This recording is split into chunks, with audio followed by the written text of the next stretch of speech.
নবী গো, ও নবীজি, ইয়া রাসূলুল্লাহি, আমরা তো হায়াত কম, আমাদের নেকি কম। নবী গো, হুজুর, এখন আমরা যদি কি মেহশরের মাঠে উপনীত হই, তাহলে আমাদের উপায় কি হবে? আগের জমানার উম্মতেরা অনেক হায়াত পাইতো, অনেক নেকি করত। এখনকার জমানার উম্মতেরা আমরা হায়াত কম পাই, নেকি কম হয়।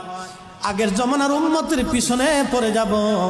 আল্লাহর নবী খুব চিন্তায় পেরেশানির মধ্যে পড়ে গেলেন। কথা তো সত্য, কপালে ভাঁজ পড়ে গেল, চিন্তা এসে গেল।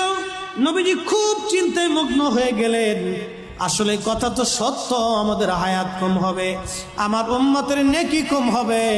মেহশরের মাঠে আমার উম্মত তো পিছনে পড়ে যাবে, আমার উম্মতের উপায় কি হবে? আল্লাহ জিব্রাইলকে পাঠাইলেন, জিব্রাইল যাও, আমার বন্ধু চিন্তায় পড়ে গেছে, বেজার হয়ে গেছে, যাও আমার বন্ধুকে সান্ত্বনা দাও, খুশি করো, আমার বন্ধু যাতে বেজার না হয়। জিব্রাইল আমিন ঘোষণা দিলেন, হুজুর, আল্লাহ